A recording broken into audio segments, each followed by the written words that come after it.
En un apartamento modesto al sur de Londres, una unidad táctica especializada irrumpe de manera precisa. Su objetivo: capturar a un supuesto delincuente de alto perfil. Pero no hay gritos, no hay forcejeos. Solo encuentran a un adolescente en pijama, de rostro tranquilo y mirada confundida.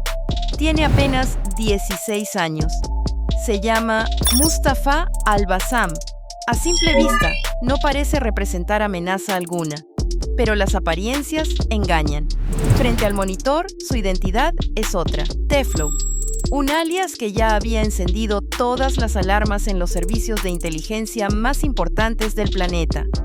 Teflow no era un criminal común, era uno de los 6 cerebros detrás de Lulzsec, un colectivo de jóvenes prodigios de la informática que, en cuestión de pocas semanas, puso en jaque a gobiernos, corporaciones tecnológicas y agencias de seguridad internacional. Entre sus blancos, Sony, Nintendo, la cadena PBS, el canal Fox, el Buró Federal de Investigaciones y, sí, incluso la Agencia Central de Inteligencia. El sitio oficial de esta última, CIA.gov, fue derribado el 15 de junio, sin otra motivación que la simple diversión. Lo hicieron, literalmente, por las risas. En poco más de un mes, Lulzsec se convirtió en leyenda digital. Y en el centro de esa tormenta estaba él, Mustafa, el más joven del grupo, pero también el más brillante. Un adolescente que con solo 16 años logró penetrar estructuras digitales que muchos consideraban impenetrables. Esta es la historia del chico que, desde su habitación, hizo tambalear a algunas de las instituciones más poderosas del planeta. Esta es la historia de Teflow. Mustafa nació en la ciudad de Bagdad, en Irak. Cuando tenía 6 años, su familia decidió emigrar a Reino Unido, estableciéndose en el sudeste de Londres. Fue a los 8 años cuando su vida cambió de forma definitiva. Su padre le regaló un ordenador. Al principio, como cualquier niño, lo usaba para jugar, pero ese entretenimiento pronto se convirtió en algo mucho más serio. Mustafa empezó a preguntarse cómo funcionaba realmente ese aparato. Quería comprender la lógica que había detrás. Así fue como comenzó a explorar conceptos como algoritmos, lenguajes de programación y análisis de datos. Su curiosidad era inagotable. Aprendió a crear páginas web utilizando Microsoft FrontPage, una herramienta que permitía escribir y publicar código en la red. Nadie le enseñó, no asistió a cursos, no tuvo mentores. Era simplemente un talento natural. En poco tiempo, construir ya no era suficiente. Necesitaba ir más allá. Quería entender cómo se vulneraba un sistema. El deseo de crear fue sustituido por el deseo de descubrir cómo romper, cómo acceder, cómo alterar. Su primer acto de piratería digital no fue premeditado, ocurrió mientras hacía tareas de matemáticas. Necesitaba una calculadora, pero no tenía una física a mano. Buscó una en línea. Hasta ahí todo normal. Pero mientras realizaba sus operaciones, notó algo inesperado. Podía ver el código fuente de la página. Y no solo eso, podía modificarlo en tiempo real. Entonces lo hizo. Cambió funciones, editó líneas de código, alteró el comportamiento de la aplicación.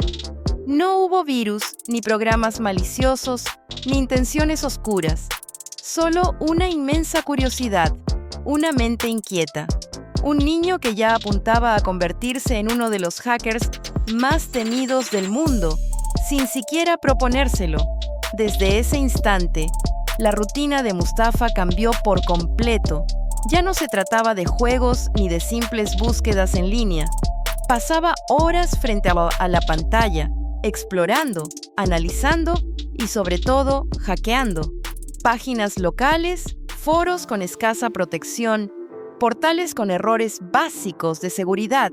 Cualquier rincón vulnerable de la red se convertía en su campo de pruebas. Su destreza crecía a un ritmo que asustaría incluso a profesionales. No tenía instructores, no acudía a cursos, pero su formación era constante, autodidacta, disciplinado y con una obsesión feroz por comprender cada línea de código, cada brecha. En uno de sus primeros actos significativos, vulneró los sistemas de su propio colegio. Se trataba de una red supuestamente cerrada, protegida, pero para él solo fue cuestión de insistencia y paciencia. Cuando logró entrar, accedió a mucho más que simples archivos académicos. Encontró información confidencial, nóminas, cifras salariales, bases de datos administrativas, datos personales de profesores y directivos. Todo al alcance de un chico de apenas unos años de secundaria. Sin embargo, esa victoria no le bastó. Ya no le interesaban las webs pequeñas ni los retos simples, necesitaba ir más allá. Quería enfrentarse a verdaderos desafíos, entrar en territorios donde solo los hackers más hábiles se atrevían. Así llegó a lo más profundo de Internet: foros ocultos, comunidades cifradas, chats donde se compartían herramientas avanzadas, vulnerabilidades desconocidas y secretos del submundo digital. Allí convivían algunos de los nombres más temidos en la red, pero no pasó mucho tiempo hasta que Mustafa comprendiera una verdad inquietante. Era mejor que la mayoría, más veloz, más astuto, más imaginativo. Con solo 13 años, ya superaba a veteranos con años de experiencia. Fue en ese universo clandestino donde se cruzó con un texto que cambiaría su rumbo. Un artículo que hablaba de la operación Payback, una ofensiva organizada por el colectivo Anonymous. En aquel momento, Wikileaks, una plataforma dedicada a revelar información confidencial que gobiernos y corporaciones intentaban mantener oculta, había publicado más de 250.000 documentos clasificados del gobierno de Estados Unidos. Esta filtración provocó una tormenta política. Las autoridades estadounidenses reaccionaron con contundencia, calificando a Wikileaks como una amenaza directa a la seguridad nacional. Y no solo ellos, corporaciones como Mastercard se unieron al bloqueo, impidiendo cualquier donación a la organización. Fue entonces cuando Anonymous contraatacó. Defensores del acceso libre a la información lanzaron un ataque digital contra Mastercard, dejando fuera de servicio sus plataformas. El 7 de diciembre, Visa hizo lo mismo. Bloqueó toda posibilidad de contribuir económicamente a Wikileaks. La respuesta fue inmediata. Anonymous coordinó un nuevo ataque que colapsó por completo los sitios de Visa. La reacción oficial no se hizo esperar. El Buró Federal de Investigaciones, junto con otras agencias de inteligencia, activó una operación internacional. Se emitieron órdenes de arresto, se realizaron redadas simultáneas y varios sospechosos fueron capturados en distintas partes del mundo. Pero la presión no detuvo al grupo. De hecho, solo intensificó sus acciones. Nuevos objetivos aparecieron en la mira: PayPal, Amazon y otras empresas que se habían alineado contra Wikileaks. Las redes sociales estallaban con cada nuevo ataque. Era una guerra digital en tiempo real. Mustafa lo observaba todo desde su cuarto. Y no solo observaba. Sentía que debía estar ahí. Con 15 años dio el salto y se integró en la red de Anonymous. No tardó en destacar. Su momento llegó cuando participó en uno de los ataques cibernéticos más grandes jamás ejecutados por el colectivo: el colapso de los sistemas del gobierno de Túnez. Diciembre. Túnez hierve de rabia. El pueblo, harto de décadas de represión, corrupción y censura, se lanza a las calles. No piden cambios, exigen libertad.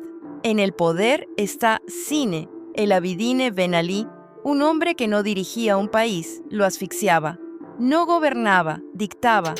Controlaba el aparato estatal, manipulaba elecciones, robaba fondos públicos y había convertido Internet en una red de vigilancia. No existía la disidencia, ni libertad de prensa, ni opinión pública. Pero esta vez, los tunecinos no estaban solos. Desde las sombras digitales, Anonymous entró en escena. Mientras el régimen intensificaba la represión, Anonymous actuó. El mensaje era claro. El gobierno de Túnez había optado por controlar a su pueblo con censura, mentiras y vigilancia digital. Anonymous respondió atacando sitios web oficiales, filtrando documentos comprometedores y, sobre todo, entregando herramientas al pueblo. Software para navegar en la red sin ser rastreados, con anonimato. Fue una ofensiva silenciosa pero devastadora. Y cuando Ben Ali huyó del país rumbo a Arabia Saudita, quedó claro que el mundo digital podía derribar estructuras políticas. Mustafa, con apenas 15 años, lo entendió por primera vez. Unas pocas líneas de código podían alterar la realidad.